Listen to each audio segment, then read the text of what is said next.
Hello my dear friends, this is Preeti Rao and you are welcome back to my channel Commerce Net Express. My dear friends, हम you know very well कि हम लोग UP TGT का जो 2016 में conduct हुआ था exam TGT का कॉमर्स का पेपर उसको सोल्व कर रहे थे, उसका सोल्यूशन कर रहे थे।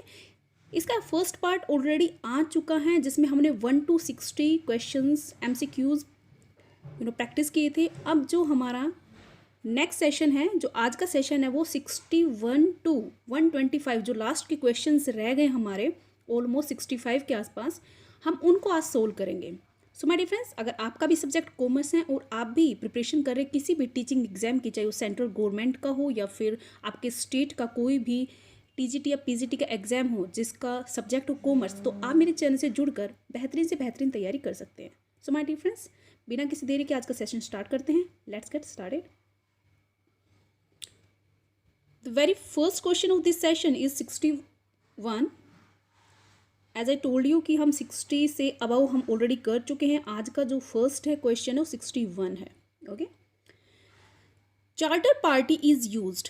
चार्टर पार्टी कहाँ यूज की जाती है? एक्सपोर्ट ट्रेड में, इंपोर्ट ट्रेड में, इंटरनल ट्रेड में, या नन ऑफ दी। जो चार्टर पार्टी होती है वो इंटरनेशनल ट्रेड का एक टर्म है जो यूज़ की जाती हैं और ये एक्सपोर्ट में यूज़ की जाती है। ओके, जब हम लोग अपना माल दूसरे देश में भेज रहे होते हैं तो एक शिप को हायर किया जाता है माल को रखने के लिए, तो उस केस में इसको यूज़ किया जाता है। तो right option is A. Second is 62, which statement is false with reference to dead stock of a bank. Question is asking कि बैंकों के मृत स्टॉक के संदर्भ में निम्नलिखित में से कौन सा कथन असत्य है? हमें क्या बताना है? False. They yield no profit to bank. These include furniture and buildings. C, these are used to increase reputation. And last one, fourth, these are non-performing asset. My dear friends, जो बैंक के जो dead stock होती है वो क्या होते हैं? उसकी जो एसेट होती है, लाइक बिल्डिंग है, फर्नीचर है, जिसको वो अपने मतलब as a kind of reputation use करता है, जिससे उसकी रेपो होती है, एक वैल्यू बनती है, उसको यूज़ करता है बैंक। लाइक बिल्डिंग, फर्नीचर है ना, फर्नीचर, बिल्डिंग, ये होती है इसके डेड स्टॉक, जिससे कोई मतलब आमदनी नहीं हो रही, उसको कोई प्रॉफिट नहीं हो रहा, लेकिन जस्ट ही has to use all other things, means assets. तो ये क्या है? इसमें कह रहा है कि फॉल्स कौन सी है कि these are non performing asset. No, ये NP जो नॉन परफॉर्मिंग एसेट उनके अंदर काउंट नहीं होती है। ये जस्ट इसकी एसेट होती है जिनसे कोई भी प्रॉफिट नहीं होता, जस्ट रेपुटेशन के लिए होता है। तो देखिए यहाँ पे जैसे they yield no profit for the bank, bank के लिए कोई रेपुटेशन, उनकी खुद की बिल्डिंग है मान लीजिए, तो उससे कोई उनको प्रॉफिट नहीं हो रहा है। इसके अंदर इंक्लूड होते हैं furniture, buildings, computers. These are use to increase the reputation. ये किसके लिए यूज होते हैं? Increase the reputation for the banks. Next question is 63,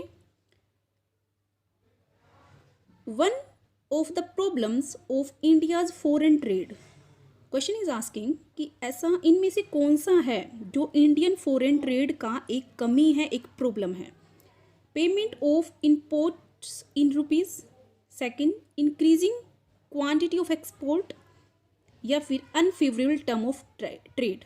तो yes, that is the third is unfavourable terms of trade. हमारे country की जो foreign trade है वो अनफेवरेबल, उसके टर्म्स वो अनफेवरेबल हैं कि हमारे यहाँ पर इंपोर्ट करने में तो हम इजीली इंपोर्ट कर लेते हैं, लेकिन एक्सपोर्ट करने में थोड़ी प्रॉब्लम आती है ना, तो इसीलिए तो हमारी एक्सपोर्ट कम है। तो बहुत सारे ऐसे टर्म्स एंड कंडीशंस हैं जिनको कंप्लीट करना थोड़ा मुश्किल हो जाता है। दैट इज़ वाई हमारे अनफेवरेबल टर्म्स हैं ट्रेड के। 63 का C। Next is 64, which is asking 1991 crisis in the Indian economy was originated from. Question कह रहा है भारतीय अर्थव्यवस्था में 1991 के संकट की उत्पत्ति हुई थी, किस वजह से हुई थी? जो इंडिया में 1999 से पहले जो भी जितने भी प्रॉब्लम्स आ रहे थे उस टाइम ड्यूरेशन में, वो किस रीजन से आ रहे थे? डोमेस्टिक सेक्टर की वजह से, एक्सटर्नल की, या बोथ, या फिर नन ऑफ दिस? तो माय डिफरेंस का मेन रीज़न था एक्सटर्नल। जो हमारी बैलेंस ऑफ पेमेंट था वो काफ़ी क्राइसिस हो गए थे उसके हमारे पास। जैसे हमें उस टाइम क्या करते थे, इंपोर्ट ज़्यादा थे, एक्सपोर्ट कम थे, तो इंपोर्ट करने के लिए भी किसकी? करेंसी की ज़रूरत होगी, है ना, फॉरेन करेंसी की ज़रूरत होगी, वो हमारे पास थे नहीं। तो दैट इज़ वाई जो हमारे रीज़न थे, इसलिए हमने हमारी जो मार्केट थी, इकोनॉमी थी, उसको क्या बना दिया था, लिबरल कर दिया था। तो राइट ऑप्शन क्या होगा, B. 65 question is asking which one of the following is not a part of Hawthorne study experiment. Question पूछ रहा है कि इनमें से कौन सा है जो हाउथ्रोन स्टडी एक्सपेरिमेंट एल्टन मायो ने जो कंडक्ट के मार्गदर्शन में, जो भी डायरेक्शन में जो एक स्टडी हुई थी, हाउथ्रोन स्टडी, जो 1920 से ऑलमोस्ट 1935 तक ऑलमोस्ट चली थी, 1938 तक। तो ये कहता है इनमें से कौन सी नहीं है। तो illumination, mass interviewing, bank wiring observation room, mass assembly room. तो इसके अंदर मास असेंबली रूम, डी। 65 का जो डी है ये नहीं हुआ। इसके अलावा इल्यूमिनेशन, मास इंटरव्यूइंग, और इनका टाइम ड्यूरेशन भी अलग अलग था। लाइक जैसे ये थी जो इल्यूमिनेशन की थी 1924 से 19 ऑलमोस्ट 27 के आसपास तक हुई थी। ओके, ऐसे ही एक और हुई थी रिले असेंबली, वो हुई थी 27 से 28, जो यहाँ पे मिस है। जो ये जो मास असेंबली थी, ये इसको बोला जाता था रिले असेंबली, है ना, यही मिस्टेक है यहाँ पर। तो ये वाला जो एल्टन मायो के उसमें हुई थी, तो इनमें से ये नहीं है, D.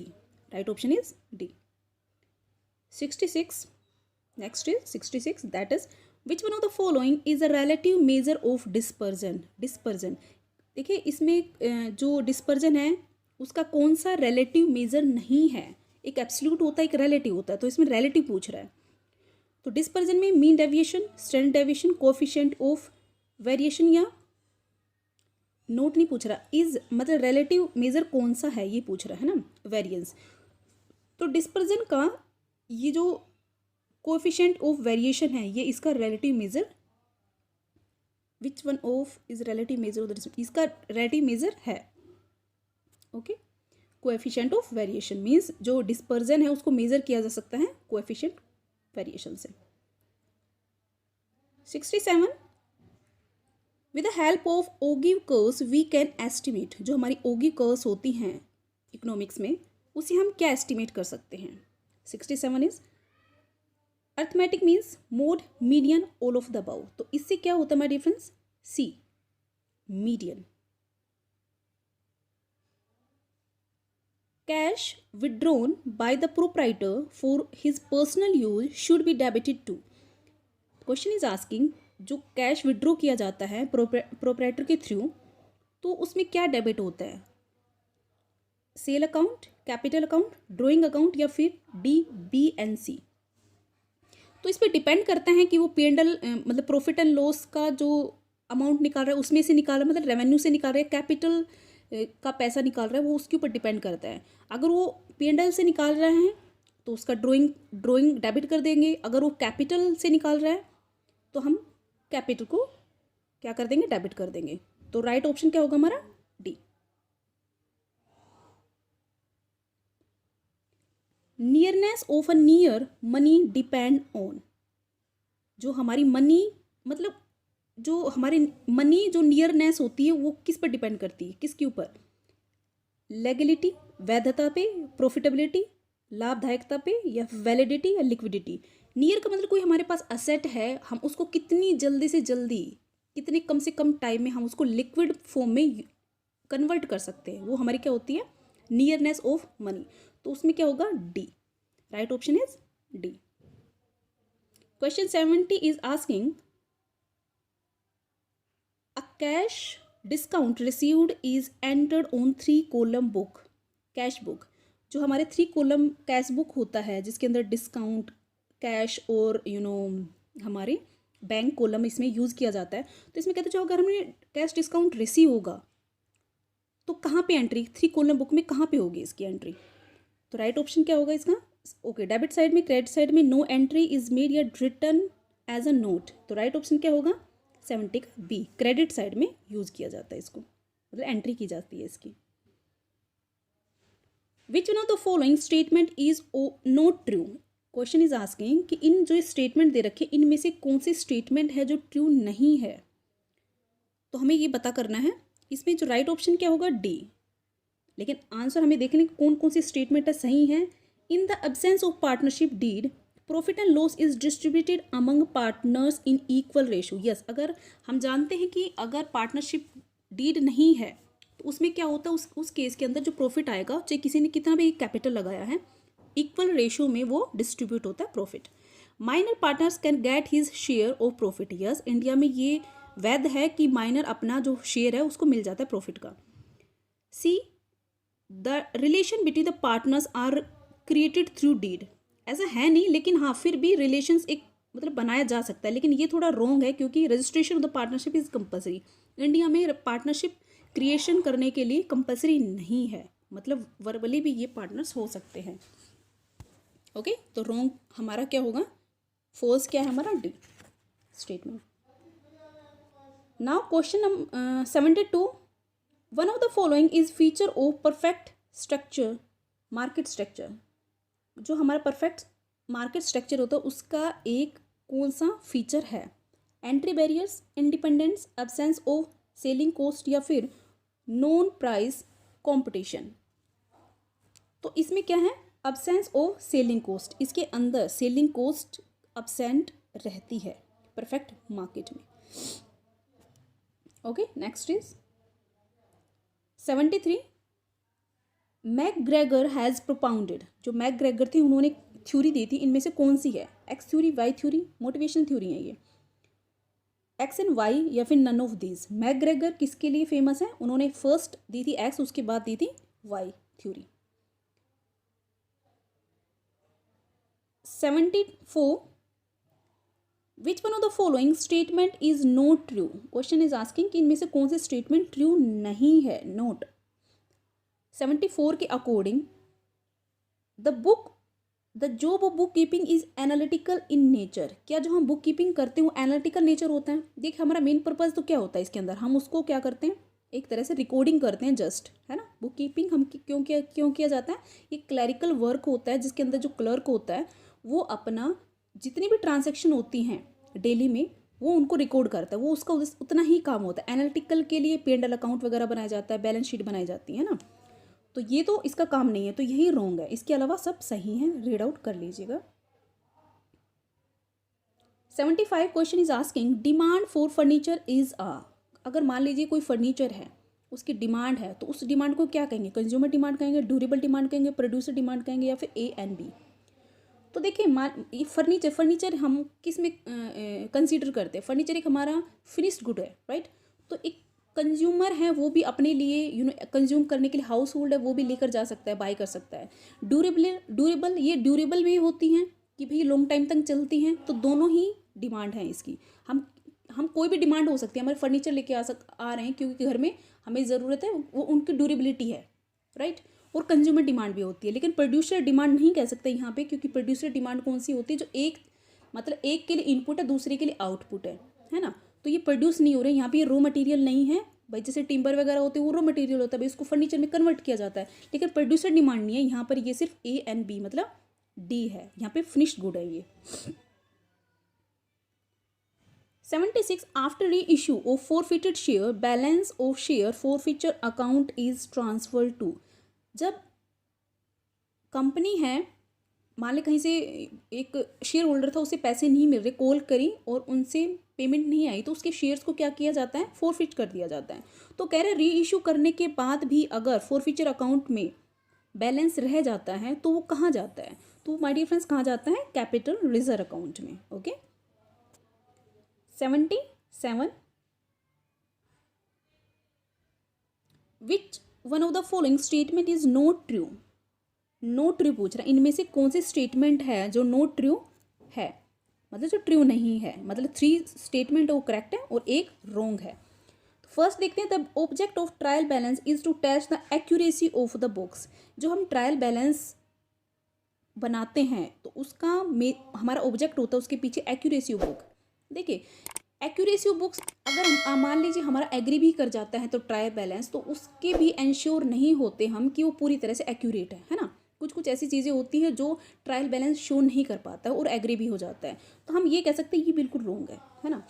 Trial balance provides basis for the preparation of the final account. Yes, मान लो हम पूरी तरह से एक बार उसको कास्टिंग पोस्टिंग उसकी सब देख लेते हैं और फिर हमें लगता है कि हम इसके फाइनल अकाउंट बना सकते हैं तो बना लेते हैं, लेकिन इसमें एक्यूरेटली ये नहीं कहता, इसमें लास्ट ये नहीं है कि हमने एक बार ट्रायल बैलेंस बना लिया तो हम बिल्कुल एक्यूरेट है हमारे अकाउंट्स, ऐसा नहीं है। तो राइट ऑप्शन क्या होगा? ए। 78 question is asking mister x is marketing manager of TCS। जो TCS कंपनी है उसके अंदर मिस्टर एक्स हैं, वो मैनेजर है, मार्केटिंग मैनेजर हैं, तो वो किस लेवल पर हैं? फर्स्ट लेवल पर, मिडिल लेवल पर, टॉप लेवल पर, या none of this?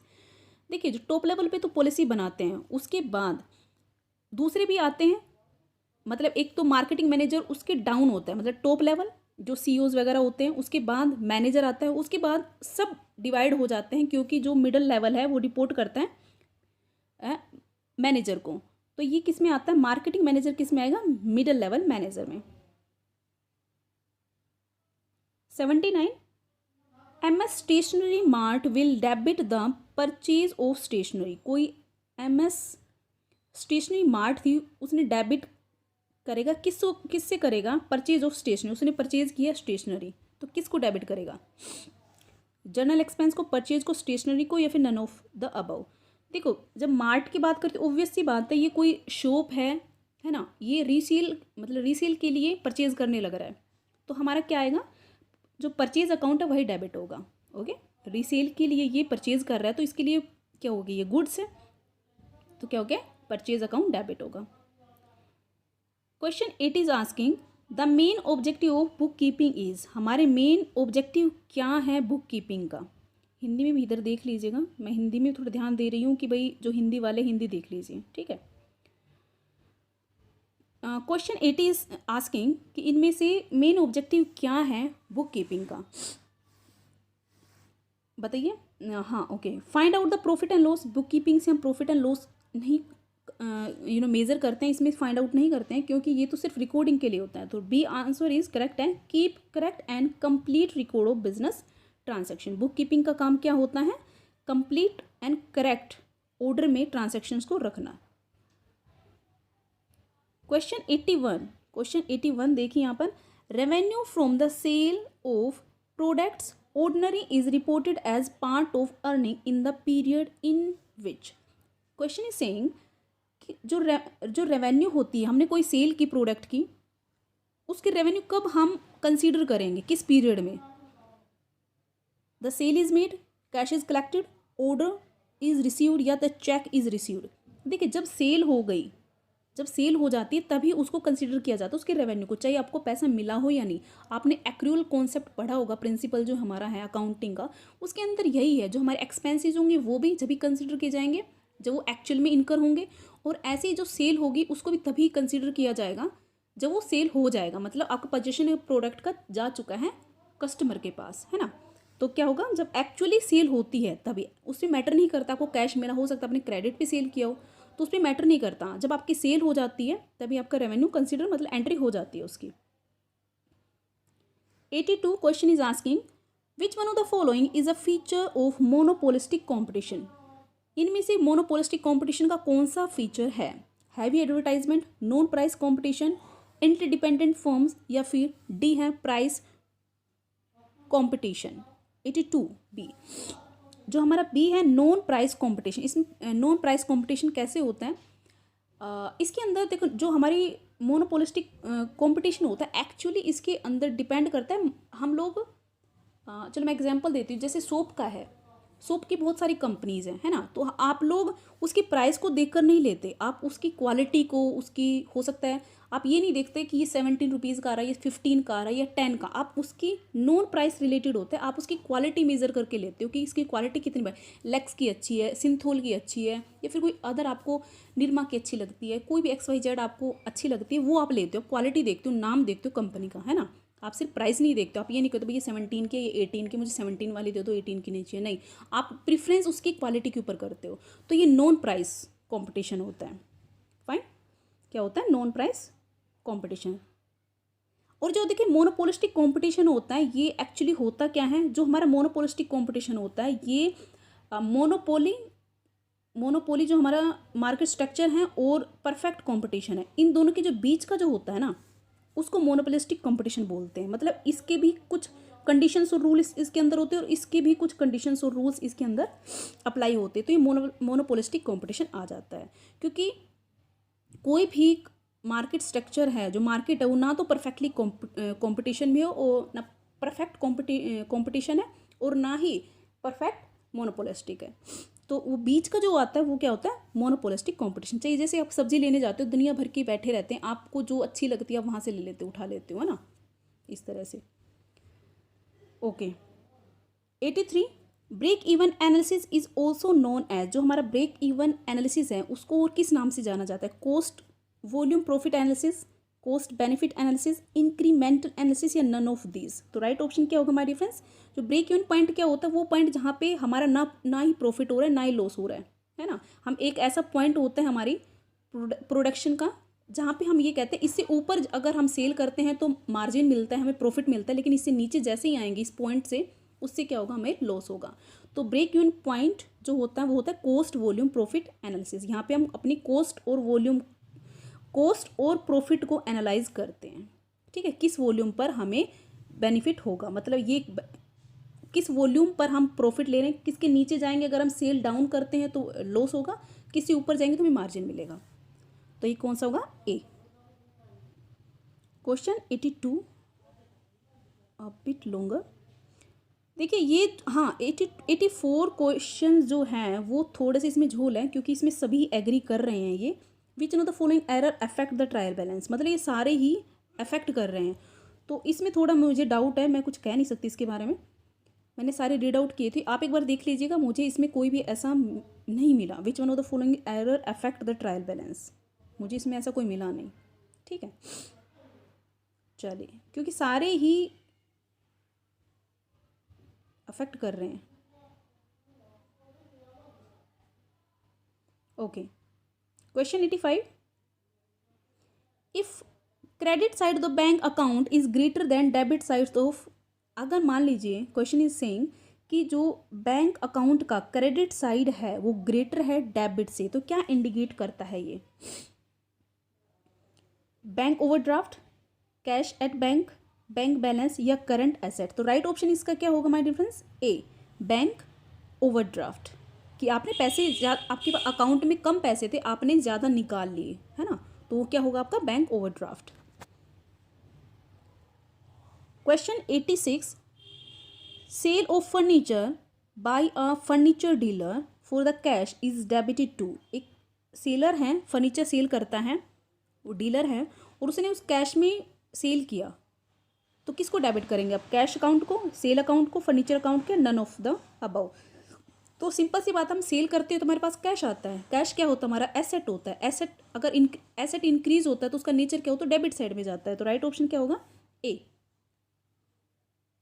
87 value of money refers to, जो हम मनी की वैल्यू किस पे कंसिडर करते हैं, क्या रेफर करता है, gold purchase by the money, general purchasing power of the money, demand of the money या वैल्यू इंट्रेंसिक इन मनी, मुद्रा की अंतर्निहित मूल्य, मुद्रा के लिए मांग, मुद्रा की सामान्य क्रय शक्ति। भाई सिंपल सी बात है, आज के दिन में जो मैं उस 100 रुपये के नोट से जो मैं कुछ खरीद सकती हूँ, है ना, उस करेंसी से 500 के या 2000 के जो उस नोट से जो उसकी वैल्यू है, उससे मैं कुछ भी खरीद सकती हूँ, वही उसकी वैल्यू है। तो राइट ऑप्शन क्या होगा इसका, general purchasing power of money. Okay next question is 88 who is called father of economics, economics के जो फादर उसको कौन है वो, तो ये काफ़ी लड्डू क्वेश्चन है, सभी जानते हैं इसको, Max Muller, Karl Marx, Adam Smith या फिर सैमुअलसन। तो राइट ऑप्शन क्या होगा, सी। जो एडम स्मिथ थे एक स्कॉटिश वो थे, इकोनॉमिस्ट रहे थे, इन्होंने अपनी एक फर्स्ट जो बुक लिखी थी वेल्थ ऑफ नेशन, काफ़ी फेमस है। Next question is 89 short working means, short working का मतलब क्या होता है, इससे पहले जो हम फर्स्ट पार्ट लेके आए थे उसके अंदर मैंने भी शॉर्ट वर्किंग के बारे में बताया था। ये किस में आता है, ये रॉयल्टी, जो रॉयल्टी वाला चैप्टर उसके अंदर आता है। लैंडर जब अपना कोई भी, मान लीजिए मेरी, मैं थोड़ा बता देती हूँ, मान लीजिए मैं एक बुक सेलर हूँ, ठीक है, बुक सेल करती हूँ और मैंने किसी की बुक, किसी भी ऑथर की एक बुक ली और उसको मैं प्रिंट करके उसको पब्लिश कर रही हूँ, तो जो ऑथर है वो मेरे से क्या लेता है, उसको क्या चाहिए, वो तो मालिक है, उसने तो राइट किया है, ठीक है, तो उसका राइट क्या बनता है, मेरे से कुछ रॉयल्टी लेना, मतलब उसकी कॉपीराइट करवा रखी है उसने कि अगर मैं उसकी बुक को सेल करती हूँ तो वो मेरे से क्या लेगा, रॉयल्टी लेगा। मान लीजिए एक बुक के ऊपर उसको 10 रुपीज़ मांग रहा है और मैं उसकी 100 पीस जो बुक्स हैं वो सेल कर देती हूँ, तो उसके रॉयल्टी कितनी बनती है, 1000। लेकिन वो कहता है कि हो सकता है भाई, आप वो मिनिमम ऐसे कहेगा कि भाई एटलीस्ट इतना तो होना चाहिए कि किसी साल में आपका कम हो रहा है सेल, कभी किसी ज़्यादा हो रहा है, तो एक मिनिमम लगा कर रखता है कि हो सकता है वो कह दे भाई मेरे को 2000, तो एटलीस्ट मिनिमम रेंट रॉयल्टी चाहिए ही चाहिए। मिनिमम उसने लगाई 2000 और हो सकता है मेरे पास सेल नहीं हुई हो उसकी 2000 तक, हो सकता है मैंने सेल की हो 800 तक की, मतलब मैं उसको 800 तक दे पा रही हूँ, तो वो जो 200 रुपीज़ हैं यहाँ पर, जो मतलब डिफरेंस जो आ रहा है वही हमारी क्या होती है, शॉर्ट वर्किंग होती है। तो राइट ऑप्शन क्या होगा, A, excess of minimum rent over royalty. कि जो एक फिक्स लगा रखा है, एक फिक्स कर रखा है भाई मेरे को 2000 रुपीज़ आपको देने ही देने होंगे, ज़्यादा करोगे 2000 से ऊपर अगर आपने सेल की है, मतलब 2000 तो उसकी जो आ रही है उससे अगर आप ऊपर सेल की तो वो तो देने ही देने पड़ेंगे पर पीस, लेकिन इससे अगर नीचे आएंगे तो भी वो, मतलब वो कह रहा है उसके बाद भी वो किस में आएगा, उसको पब्लिशर उसको फिर भी पे करने पड़ेंगे। 2000 मिनिमम होते हैं, तो मिनिमम और जो एक्सेस ऑफ मिनिमम, मतलब मिनिमम के ऊपर जितना भी होता है वो कितना होता है, शॉर्ट वर्किंग का मतलब शॉर्ट वर्किंग होती है, ठीक है। राइट ऑप्शन क्या होगा, A. 90, the contribution of agriculture to Indian economy is, जो हमारी एग्रीकल्चर है उसका क्या कॉन्ट्रीब्यूशन है, क्या हो रहा है उसके साथ, इंक्रीजिंग हो रही है, डिक्रीज हो रही है, कॉन्स्टेंट हो रही है, नन ऑफ दीज हो रही है। जो हमारा एग्रीकल्चर है वो काफ़ी कम होता जा रहा है क्योंकि इंडिया के अंदर इंडस्ट्रीज़ बढ़ती जा रही हैं, लोग शहरों की तरफ जा रहे हैं, तो डिपेंडेंसी जो पहले थी एग्रीकल्चर में अब उतनी नहीं रही, ऐसा नहीं कि नहीं है, लेकिन वो डिक्रीज़ हो रही है धीरे धीरे क्योंकि हम इंडस्ट्रीज़ की तरफ जा रहे हैं, क्योंकि डेवलपिंग कंट्रीज़ हैं, हम लोग कंट्री हैं। तो राइट ऑप्शन क्या होगा, बी, डिक्रीजिंग। जो इंडिया में एग्रीकल्चर का कंट्रीब्यूशन है वो क्या हो रहा है, डिक्रीज हो रहा है धीरे धीरे इंडस्ट्रीज़ की वजह से। 91, sales book is a record of, जो बुक सेल्स बुक है वो किसके लिए रिकॉर्ड, क्या रिकॉर्ड करती है, only cash sale of the goods, only sale asset, only credit sales of goods, या ऑल सेल्स। तो जो हमारी सेल बुक है वो एक्चुअली क्या रिकॉर्ड करती है, जो गुड्स हैं जो हम क्रेडिट पे सेल करते केवल उन्हीं को ही, क्योंकि अगर कैश में करते तो कैश आएगा, वो तो कैश बुक में चला जाएगा, लेकिन हमने सेल ऐसी की है जो क्रेडिट पे की है वो किस में आएगी, हमारी सेल बुक में आएगी, ठीक है। हमें और यहाँ पे किसकी बात करें, ओनली गुड्स की। 92, which of the following document is not relevant for vouching cash sales. इनमें कौन सा डॉक्यूमेंट है रेलिवेंट नहीं है vouching for the sale, vouching cash sales, हम वाउचिंग कर रहे हैं कैश सेल के लिए, कौन सा डॉक्यूमेंट हमें इंपॉर्टेंट नहीं है, मतलब वो ये पूछ रहा है। डेली कैश सेल्स समरी, हम ऑब्वियस ही बात है वहाँ से तो हमें रेलिवेंट मिल जाएगा डाटा कि हमें अगर हमें वेरीफाई करना हो तो हमें यहाँ से वाउचिंग के लिए मिल जाएगा। Monthly statement send to customer, तो ये नहीं है, हम जो मंथली स्टेटमेंट सेंड करते हैं कस्टमर के पास कि भाई आपका इतना इतना क्रेडिट पे चल रहा है, इतना हिसाब रह रहा है पेंडिंग, वो इतना आपने पे कर दिया, तो वो जो है वो रेलिवेंट नहीं होता है, ठीक है, वेरिफिकेशन के लिए।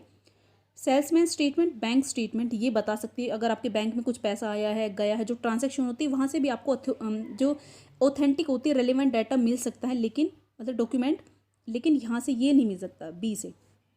राइट ऑप्शन क्या होगा, B. 93, the amount spent to increase the earning capacity of the business is, कह रहे हैं क्वेश्चन इज आस्किंग कि ऐसा अमाउंट जो स्पेंड कर रहे हो किसके लिए, इंक्रीज करने के लिए earning capacity of the business की अर्निंग कैपेसिटी को इंक्रीज करने के लिए। कैपिटल लॉस होगा उससे, वो क्या माना जाएगा, capital loss, deferred revenue expenditure, revenue expenses, ये कैपिटल एक्सपेंडिचर। तो माय डिफरेंस वो क्या होता है हमारा, कैपिटल एक्सपेंडिचर। रेवेन्यू नेचर तो वो तो शॉर्ट टाइम के लिए होता है, लेकिन अगर आपको लॉन्ग टाइम के लिए किसी, मान लीजिए आपको प्लांट या मशीनरी के अंदर कुछ चेंजेस लेके आने, नई बिल्डिंग नई मशीनरी आपको इंस्टॉल करनी है, तो उसके लिए क्या होगा, आपकी अर्निंग कैपेसिटी बढ़ेगी, तो वो हमारी क्या होती है, capital expenditure. Question 94, money is the pivot around which the economic science clusters, this statement was stated by. धन एक ऐसा केंद्रित बिंदु है जिसकी चारों तरफ आर्थिक विज्ञान घिरा होता है। मतलब डेफिनेटली सारा टोटल जो हमारी इकोनॉमी का रोल क्या है, मनी है, मनी की चारों तरफ सब कुछ घूमने लग रहा है। तो ये स्टेटमेंट किसने दी थी, एडम स्मिथ ने दी थी, एल्फ्रेड मार्शल ने दी थी, जे एम कीन्स ने दी थी, या फिर कोटिल्य ने दी थी। तो 94 का आंसर क्या होगा my difference, B, Alfred Marshall ने दी थी। Question 95, in which market structure the demand is perfectly elastic. इनमें से कौन सी मार्केट है जिसके अंदर डिमांड होती है परफेक्टली इलास्टिक होती है, ड्यूपोली में, परफेक्ट कॉम्पिटिशन में, मोनोपोली में, या ओलिगोपोली में। तो वो किस में होती है, परफेक्ट कंपटीशन में। परफेक्ट कंपटीशन का माल मतलब ये होता है कि एक जैसा ही सामान बहुत सारे लोग बेचने लग रहे हैं। जैसे कि आप सब्जी मंडी में, छोटा सा एग्जांपल है, मान लीजिए आप सब्जी मंडी जाते हो, ठीक है, वहाँ पे बहुत सारे सेलर्स बैठे हैं। मान लीजिए एक जो है पंपकिन देने लग रहे हैं 10 रुपये किलो, दूसरा दे रहे हैं 11 रुपये किलो। तो ज़्यादा जो देने लग रहा है 10 रुपये किलो, सब लोग उसी के पास से खरीद लेते हैं क्योंकि सभी के पास सिमिलर चीज़ें हैं, है ना। तो क्या होती है, परफेक्ट कंपटीशन। मतलब एक छोटा सा एग्जांपल है, जस्ट बहुत ही नॉर्मल सा, बहुत सारे एग्जांपल है लेकिन मैंने कुछ ज़्यादा ही ऑर्डिनरी दे दिया है। Okay, 96, bad money drives good money out of circulation, the propounder of this statement was. Question is saying कि जो बुरी मुद्रा होती है अच्छी मुद्रा के चलन से बाहर कर देती है। मतलब बैड मनी है वो नई जो मनी होती है, अच्छी मुद्रा होती है, मुद्रा की बात कर रहे हैं यहाँ पे, मनी इसको क्या कर देती है, बाहर कर देती है। जैसे कि मान लीजिए मैं कोई टॉप लेने जाती हूँ, जीन्स लेने जाती हूँ, और मेरे मान लीजिए मेरे 500 का रुपीज़ का नोट है, 2 नोट्स हैं। जो मेरे पास अच्छा होगा, मतलब थोड़ा करारा सा होगा या साफ दिखता होगा, वो तो मैं अपने पास रख लेती हूँ। लो उससे थोड़ा सा रफ होगा, अगली सा होगा, मैं उसको जो हमारा सेलर होता है उसको मैं दे देती हूँ, वेंडर को दे देती हूँ। तो वो क्या होगा, ये सभी के साथ वैसा होता है। जो अच्छे नोट होते हैं अपने पास पॉकेट में रखते हैं, और जो उनमें से जो थोड़ा सा गला सड़ा सा हो, जहाँ थोड़ा सा उससे थोड़ा सा घटिया कंडीशन में होता है, वो हम क्या देते हैं, वेंडर को दे देते हैं। तो ये सभी के साथ होता है, नॉर्मल चीज़ें। तो ये किसने दी थी, ये स्टेटमेंट किसने दी थी, इसमें क्वेश्चन यही पूछ रहा है। जेम कैनिज ने दी थी, थॉमस ग्रेशम ने दी थी, सोमल्सन ने दी थी, या क्रॉथर ने दी थी। तो राइट ऑप्शन क्या होगा, बी, थॉमस ने दी थी। ठीक है। 97, utility derived from consumption of an additional unit of good is called. एक ऐसी यूटिलिटी जिससे एक एडिशनल, जब एडिशनल कुछ कंज्यूम करते हैं उससे मिलती है वस्तु की एक अतिरिक्त इकाई के उपभोग से प्राप्त उपयोगिता, यूटिलिटी की बात कर रहे हैं यहाँ पे, उसको उपयोगिता को क्या कहते हैं। बहुत लड्डू क्वेश्चन है, सबने पढ़ा हुआ है ये इकोनॉमिक्स में। टोटल यूटिलिटी बोलते हैं, मार्जिनल यूटिलिटी बोलते हैं, एडिशनल यूटिलिटी बोलते हैं, ड्राइव्ड यूटिलिटी बोलते हैं। तो इसको बोलते हैं मार्जिनल यूटिलिटी। ठीक है, मतलब एक एडिशनल कुछ कंज्यूम करने से आपको जो उसकी यूटिलिटी मिलती है उसको क्या कहते हैं, मार्जिनल यूटिलिटी। मान लीजिए आपने 1 कप चाय पी लिया, ठीक है, जस्ट छोटा सा एग्जांपल है, सेकंड फिर एक और पी रहे हो आप, उससे जो भी यूटिलिटी मिली है ना, वो आपकी क्या होगी, एक्स्ट्रा मार्जिनल यूटिलिटी होती है। 98, वाउचिंग इज कंसर्न विद। जो वाउचिंग के बहुत सारे क्वेश्चन देखने को मिल रहे हैं इस एग्जाम में आपको, इस जो ये पर्टिकुलर पेपर है इसके अंदर। वाउचिंग इज कंसर्न विद, किस में कंसर्न किया जाता है, verification of the authority and the authenticity of transaction, मतलब वेरिफिकेशन करने के लिए, या फिर वैलिडिटी ऑफ डॉक्यूमेंट्री एविडेंस के लिए। मतलब हम वो क्या पूछ रहे हैं कि हम वाउचिंग करते ही क्यों है, क्या कंसर्न होता है इसके पीछे। या फिर D, accuracy of record entries and posting in books, and D, all of the above. तो राइट ऑप्शन क्या होगा हमारा, डी। वाउचिंग हम वेरिफिकेशन के लिए भी करते हैं, एरर्स को देखने के लिए भी कर सकते हैं, और ये हमारे एक तरह से एविडेंस होता है वैलिडिटी की, भाई हाँ ये मतलब करेक्ट है, ये हमारे वाउचिंग जो होते हैं वो। ठीक है, जो जितने भी हमारे क्रेडिट नोट कुछ भी ऐसे होते हैं, रिसिट्स होती हैं, वो किस लिए होती हैं, वो ऑथेंटिक होती है ना, उनको हम वेरीफाई कर सकते हैं। 99। विच of the following is not a method of collecting primary data. इनमें से कौन सा मेथड नहीं है प्राइमरी डाटा कलेक्ट करने का? Direct interview, indirect, national publication या क्वेश्चनर। तो देखो, एक प्राइमरी डाटा होता है, एक सेकेंडरी डाटा होता है। प्राइमरी डाटा जो ऑथेंटिकली हम मतलब फर्स्ट ही जाके खुद से इकट्ठा करें, वो प्राइमरी डाटा होता है, फ्रेश डाटा होता है जो हमारा खुद का होता है। सेकेंडरी किसी ने और ने उस पर रिसर्च की है, किसी और ने छपाई की है, मतलब किसी और ने काम करके हमें पब्लिक वो दिया है, मतलब वहाँ से हमें मिला है वो डाटा, वो क्या होता है? Secondary data. मतलब किसी और ने काम करके वो इकट्ठा किया और हम उसको ले रहे हैं, यूज़ कर रहे हैं अपने रिसर्च के अंदर, तो वो क्या होता है? सेकेंडरी डाटा होता है। तो डायरेक्ट इंटरव्यू से प्राइमरी डाटा निकलता है, इनडायरेक्ट इंटरव्यू से भी प्राइमरी डाटा निकल सकता है आपका, और क्वेश्चनर भी आपका, क्वेश्चनर मेथड से भी प्राइमरी डाटा इकट्ठा होता है। लेकिन जो नेशनल पब्लिकेशन, जो ऑलरेडी पब्लिश किसी और का डाटा आप यूज़ करने लग रहे हो, वो आपका क्या होता है? सेकेंडरी डाटा होता है। राइट ऑप्शन यहाँ पे क्या होगा? सी। ये भी लड्डू क्वेश्चन था। Question 100, which one of the following is not the clerical error. इनमें से क्लैरिकल एरर कौन सा है? Error of omission, error of commission, error of principle या कंपनसेटिंग एरर। तो my dear friends, sorry, error of जो principle है वो हमारा क्लैरिकल एरर नहीं है। ये हमने भाई जो हमारे अकाउंटिंग के जो प्रिंसिपल हैं उनको उनकी नॉलेज ना होने की वजह से ये एरर हुआ है। ठीक है, ये एरर कब हुआ है? हमें उस अकाउंटिंग के प्रिंसिपल की नॉलेज नहीं है, इसलिए हमने किया। लेकिन ओमिशन, कमीशन और कंपनसेशन ये क्लरिकल एरर्स होते हैं। ओके, थोड़ा ध्यान रखिएगा। 101, part of capital which can be called up at the time of winding of company is called. एक ऐसा कैपिटल का ऐसा पार्ट जिसको केवल कब मंगवाया जाता है? केवल on the time of winding of the company. उसके लाइफ टाइम में उसको कभी नहीं मंगवाया जाता, केवल मंगवाया जाता है जब वो कंपनी वाइंड अप हो रही है, बंद हो रही है, तब। वो कौन सी पूंजी होती है, कौन सा कैपिटल होता है? Reserve capital, uncalled, issued, authorised. तो उसको क्या बोलते हैं? Reserve capital.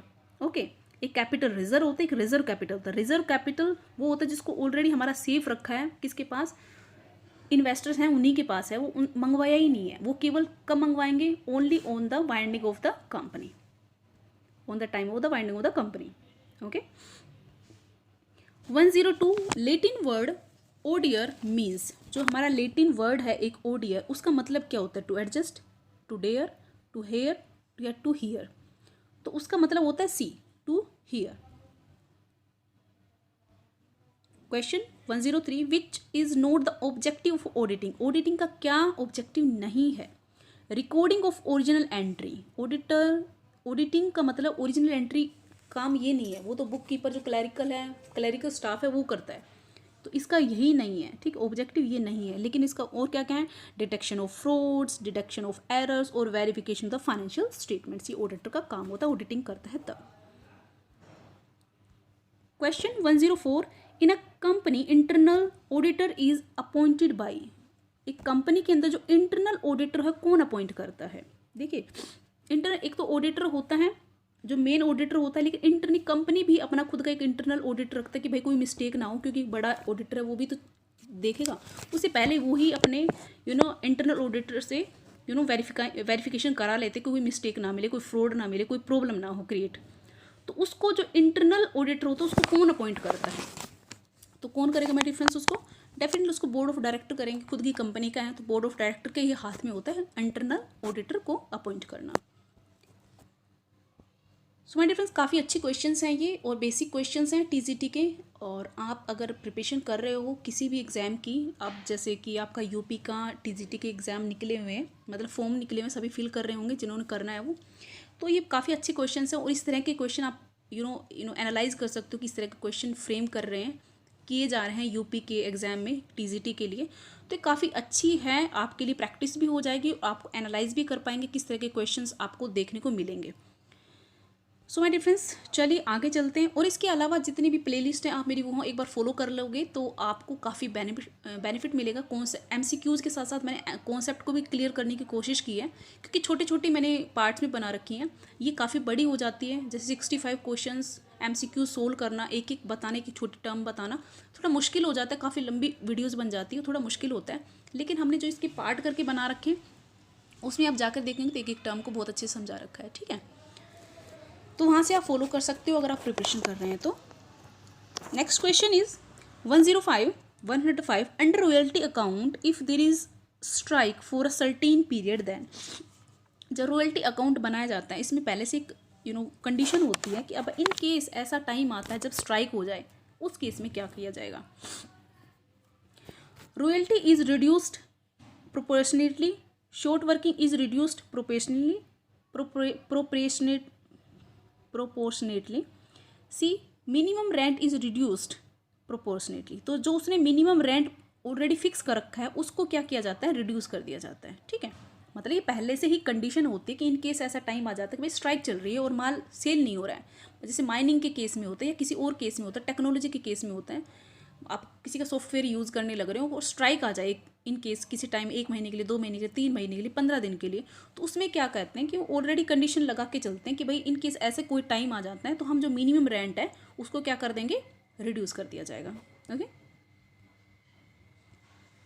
106 when subsidiary books are maintained the entry for special discount to customer is done in। कह रहे हैं हम क्या यूज़ करने लग रहे हैं, सब्सिडरी बुक्स मेंटेन करने लग रहे हैं, ठीक है। मतलब कैश, मतलब एक ऑब्वियस सी बात, उन्होंने कैश अकाउंट ओपन बना रखा है, कैश बुक है मेंटेन करके चल रहे हैं। The entry for the special discount to customer is, आपने कस्टमर को स्पेशल डिस्काउंट दिया है तो उसकी एंट्री कहाँ करोगे आप, वो पूछ रहे हैं। जर्नल में, सेल बुक में, कैश बुक में या फिर नन ऑफ दीज में। तो जो एक्चुअली में उससे जो मिला है वो तो कैश बुक में जाएगा, लेकिन जो डिस्काउंट दिया जाता है वो किस में जाएगा, जर्नल में, ठीक है। मतलब जो एंट्री जो आपने कैश में, जितना आपको कैश मिला वो तो चला गया कैश बुक में, लेकिन जो आपने डिस्काउंट दिया वो किस में जाएगा, जर्नल में। Next question is 107 a scheme of work to be done by the auditor is called. जो हमारे ऑडिटर होता है वो एक, उसकी जो स्कीम ऑफ वर्क होता है उसको क्या कहते हैं, audit system, audit survey, audit programme या फिर audit guidelines. A scheme of work to be done by, जो ये ऑडिटर जो काम करता है वो एक तरह से क्या करता है, ऑडिट प्लान करता है, तो उसको क्या कहते हैं, audit programme. Okay, let's move to next question that is 108 the middle value of an ordered array of number is. जो हम मिडल वैल्यू निकालते हैं किसी कोई सीरीज हमारे, उसकी मिडल वैल्यू निकालते हैं, उसका वो किससे निकाली जाती है, मोड से, मीडियन से, मीन से या फिर क्वार्टाइल से। तो इसके लिए मीडियन काफ़ी फेमस है ना, हम इसकी जो मिड वैल्यू है वो निकालते हैं मीडियन से। 109 द सरप्लस और deficit revealed by the income and expenditure account is transferred to. जब बात करते हैं एनपीओ, जो हमारी नॉन प्रॉफिट ऑर्गेनाइजेशन होती हैं, उसके अंदर किसको मेंटेन करते हैं, इनकम और एक्सपेंडिचर अकाउंट को मेंटेन किया जाता है, पीएनएल तो होता नहीं है। तो इसमें कह रहा है अगर डेफिसिट होता है या सरप्लस होता है उस कंपनी को, एनपीओ को, वो कहाँ पे दिखाया जाता है, कहाँ रिवील किया जाता है, रिसिट एंड पेमेंट अकाउंट में, पीएनएल अकाउंट में, कैपिटल अकाउंट में या कैपिटल फंड में। ये दोनों चीज़ें तो होती नहीं, वहाँ इन्वेस्टर नहीं होंगे तो कैपिटल अकाउंट कहाँ से होगा, या फिर पीएनएल अकाउंट तो मेंटेन ही नहीं किया जाता। तो ये किस में जाता है, ये कैपिटल फंड में, my dear friends. 110 management is function of executive leadership everywhere, this definition is given by. Question is asking प्रबंधन हर जगह अधिशासी नेतृत्व का कार्य है। यह परिभाषा किसने दी थी, कोटलर ने दी थी, कुंट्ज ने दी थी, या डेविस ने दी थी, या ओडोनेल ने दी थी। तो इसका राइट ऑप्शन क्या होगा my dear friends, C, R C Davis ने दिया था। लर्निंग क्वेश्चन है, लर्निंग बेस है, ये आपको करना पड़ेगा। Which of the following is error do not affect the agreement of trial balance. इसमें क्वेश्चन इज सेइंग कि कौन सा एरर है वो ट्रायल बैलेंस को एग्री नहीं करेगा, डू नॉट एग्री करेगा, मतलब एग्री नहीं करेगा। कौन सा एरर है, एग्री नहीं करेगा। कास्टिंग एंड पोस्टिंग, उससे तो agree. Which one of the following error do not affect the, अच्छा अफेक्ट नहीं करेगा ये पूछ रहा है, affect the agreement of trial balance. Casting and posting errors, अगर आप कास्टिंग एंड पोस्टिंग एरर्स करते हो तो पता चल जाता है, yes. Amount omitted from the trial balance, yes. और omission of an entry into ledger, अगर आप ओमिशन ही करना भूल गए, मतलब आपने जर्नल में तो कर दी थी, लेकिन लेजर में लेकर गए तो वहाँ पे भूल गए, तो ये तो रिवील हो जाता है। लेकिन जो recording of the asset as expense, ये रिवील नहीं हो पाता है, क्योंकि जो एसेट का नेचर, एक्सपेंसेस का नेचर होता है वो डेबिट होता है ना, तो वहाँ पे वो नहीं कर पाता है। राइट ऑप्शन क्या होगा? C. Question 112 auditor gives report on, auditor होता है किस पे रिपोर्ट देता है? Truthfulness of account, fairness of account, validity of account, या फिर ऑल ऑफ द अबव। तो राइट ऑप्शन क्या होगा? D, all of above, all of these. Question 113 which media is useful for illiterate consumer, जो हमारे अनपढ़ जो होते हैं, जो बिना मतलब निरक्षर, जो कम पढ़े लिखे होते हैं, जो पढ़े लिखे हुए नहीं होते हैं, उसके लिए कौन सा, उन कंज्यूमर्स के लिए कौन सा बेस्ट मीडियम है, मतलब अपना मैसेज पहुंचाने के लिए, अपनी एडवर्टाइजमेंट करने के लिए कौन सा बेस्ट मेथड है? प्रिंट मीडिया, वो तो कर ही नहीं सकते यूज़। इस broad media, broadcast media, poster hoarding, या फिर ट्रांजिट। तो पोस्टर होर्डिंग तो वो रीड आउट नहीं कर सकते हो क्योंकि निरक्षर है, तो राइट ऑप्शन क्या होगा? ब्रॉडकास्ट। जैसे रेडियो, टेलीविजन होते हैं, वो आपकी ब्रॉडकास्ट मीडिया होती है। 114 the relationship between rate of inputs और productive services and the rate of output is known as. Relationship बताना है आपको, किस में यूज की जाती है, कौन सी में, जहाँ पे इनपुट और आउटपुट यूज किए जाते हैं, production function, utility function, supply function, या फिर नन ऑफ दिस। तो ऑब्वियस ही बात है, प्रोडक्शन फंक्शन में एक आप रॉ मटेरियल लेके आते हो और आउटपुट निकालते हो उससे। जैसे मान लीजिए आप केक बना रहे हो, केक के लिए ब्रेड लेके आओगे, क्रीम लेके आओगे, और उससे एक आउटपुट क्या निकलती है? आपका केक निकलता है। तो उनके बीच का जो रिलेशनशिप कौन से उससे मिल रहा है? प्रोडक्शन फंक्शन से, है ना। 115 in a questionnaire how many answers should be there for the simple alternative question। Simple alternative question पूछ रहे हैं, तो किस तरह के कितने आंसर हो सकते हैं? How many answer should be there, कितने आंसर हो सकते हैं? देखिए 3, 2, नो या मैनी। तो सिंपल ऑल्टरनेटिव में कौन से होते हैं? ऑल्टरनेट है, यस और नो, ट्रू और फॉल्स, तो ऑल्टरनेटिव है, सिंपल ऑल्टरनेटिव, तो यहाँ पे तो 2 ही रहेंगे, है ना, B. Just hold on. Okay. 116 the persons who sign the memorandum of association of a company are called। जो रजिस्ट्रेशन के टाइम में जो मेमोरेंडम ऑफ एसोसिएशन में जो साइन करते हैं, उन पर्सन को क्या कहा जाता है? शेयर होल्डर्स होते हैं, डायरेक्टर होते हैं, subscriber to memorandum of association, या प्रोमोटर्स। राइट ऑप्शन क्या होगा हमारा? सी। कौन होते? पार्षद, सीमा नियम के लिए अभिदाता। 117 law of demand states that, जो हमारी लॉ ऑफ डिमांड क्या कहती है? लॉ डिमांड कहती है कि जब प्राइस इंक्रीज होता है तो डिमांड डिक्रीज हो जाती है, और जब प्राइस इंक्रीज होता है तो डिमांड इंक्रीज हो जाती है। तो राइट ऑप्शन क्या होगा? B. There is always an inverse relation between price and quantity demanded. Just wait. Money is what money does, money वो है जो मनी कुछ कर सकती है, मुद्रा वह है जो मुद्रा का कार्य करे। किसने कहा ऐसा? Money is what money does, वो करने बोला, रॉबर्टसन ने बोला, या फिर कोथर ने बोला, या फिर पॉल इंजिंग ने बोला। तो ये किसने स्टेटमेंट दी थी? ये दी थी वॉकर ने। ओके, राइट ऑप्शन क्या होगा आपका? डी।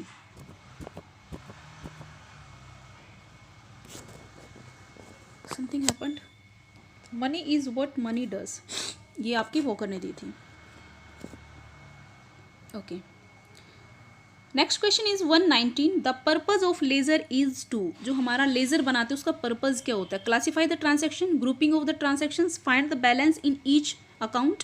तो ये सारे ही ऑप्शन करेक्ट हैं कि जो हमारे लेजर होता है वो किस लिए बनाई जाती है? हम क्लासीफाई करते हैं ट्रांजेक्शन को, एक तरह की भाई जिस अकाउंट में आ रही है उसके अंदर डाल देते हैं, ग्रुपिंग कर देते हैं सेम एंट्रीज का, ऐसे ही, और बैलेंस भी निकाल लेते हैं ईच अकाउंट का। तो क्या होता है? D. The unfavourable balance of profit and loss account should be, जो अनफेवरेबल बैलेंस होता है पेंडल अकाउंट का, वो क्या होना चाहिए, कैसे होना चाहिए? Added to liability, subtracted from the asset, subtracted from the capital, none of above. तो ये देखिए, मान लीजिए प्रॉफिट होता है तो किसको फायदा होता है? पेंडल अकाउंट में अगर किसी को प्रॉफिट होता है, वो प्रॉफिट किसका होता है? वैसी बात है, कैपिटल, जिनके पास कैपिटल इन्वेस्टर्स हैं उन्हीं का वो फ़ायदा होता है, उन्हीं का पैसा है वो। अगर वो नुकसान भी होता है, अगर अनफेवरेबल आ रहा है P&L अकाउंट, तो उस नुकसान भी किसका है? कैपिटल, मतलब जो इन्वेस्टर्स हैं उनका, तो सब्सट्रैक्टेड फ्रॉम द कैपिटल। अगर आपको लॉस हुआ है बिजनेस में तो भी सब्ट्रैक्ट किस में से होगा? कैपिटल से। और अगर प्रॉफिट होता है तो ऐड किस में होता है? कैपिटल में। तो राइट ऑप्शन क्या होगा my friends? C. 121 the law of diminishing marginal utility was propagated by. जो डिमिनिशिंग मार्जिनल यूटिलिटी है ये किसने प्रोपेगेट की थी? जो इस H गोसेन ने, एल्फ्रेड मार्शल ने, गोसेन या मार्शल ने, या नन ऑफ दीज। तो माय फ्रेंड्स देखिए, सब को एल्डफर का तो पता ही है, एल्फ्रेड का तो पता है, लेकिन जो मेन एक्चुअली जो ये प्रोपाउंड की थी किसी ने, वो कौन थे? H Gaussian. ओके, जो फर्स्ट इसके जिसने प्रोपोगेट की थी वो थे H गोसेन। उसके बाद एल्डफर आए थे, इनको आगे उस पर काम किया था। Next question is 122। Yes, we are here. On the dissolution of a firm, the balance, ये नीचे हिंदी का नहीं दिखाई दे रहा होगा ना। On the dissolution of a firm, the balance of providing for bad debts account is transferred to. Question is saying कि जब एक फर्म का डिसोल्यूशन होता है तो बैलेंस और provision for dates account transfer, जो बैड डेट्स के जो हमने प्रोविजन बना रखा था बैड डेट्स का, वो बैलेंस कहाँ जाता है? जनरल रिजर्व अकाउंट में, डेटर अकाउंट में, रियलाइजेशन अकाउंट में, या पार्टनरशिप अकाउंट में। जो एक जो फर्म होती है वो जब डिजोल्व ही हो रही है तो उसमें क्या करते हैं, जितने भी अदर जो अकाउंट्स होते हैं सबको क्लोज करके सिर्फ एक अकाउंट खोला जाता है, वो कहते हैं रियलाइजेशन अकाउंट। तो जो अमाउंट होगा, बैलेंस होगा provision for the bad debts का अकाउंट का, वो किस में जाएगा? आपका रियलाइजेशन अकाउंट में। 123 विच one of the following is not an objective auditing. Auditing का कौन सा ऑब्जेक्टिव नहीं है? Detection of error, verification of account, punishment for the fraud, prevention of frauds. तो देखिए, जो ऑडिटर होता है वो कोई पनिशमेंट नहीं देता, उसका बस जो फ्रॉड है या एरर है उनको डिटेक्ट करना होता है, उनको वेरीफाई करना होता है। ठीक है, ये ऑडिटर का काम है। तो पनिशमेंट फॉर फ्रॉड ये इसका काम नहीं है, इसका ऑब्जेक्टिव नहीं है। विच of the following statements is true. इनमें से कौन सी स्टेटमेंट है जो ट्रू है, ये बतानी है। When the total utility is maximum, marginal utility is zero. तो यही आपकी करेक्ट है। ठीक है, जब आपकी टोटल यूटिलिटी मैक्सिमम होती है तो मार्जिनल यूटिलिटी क्या हो जाती है? जीरो हो जाती है। यही ट्रू स्टेटमेंट है आपकी। This is the last question of this session. Which among the following is a function of modern office. जो आपका आधुनिक कार्यालय है, आधुनिक कार्यालय, उसके काम कौन कौन से होते हैं? रिसीविंग और information, giving information, public relation, और ऑल ऑफ द अबाउ। तो राइट ऑप्शन क्या होगा आपका? D. So my dear friends, ये सेशन एंड हुआ। I hope you liked it. और इसके अलावा जितने भी यूपी के पीजीटी के और टीजीटी के जितने भी हैं मेरे पास, मैं सब सोल्व कराऊंगी आपको। यूपी का मैं यूपी पीजीटी का भी एक सोल्व कराने वाली हूँ, कल से स्टार्ट करूँगी। ठीक है, so stay tuned. Thank you so much. Good luck, good bye.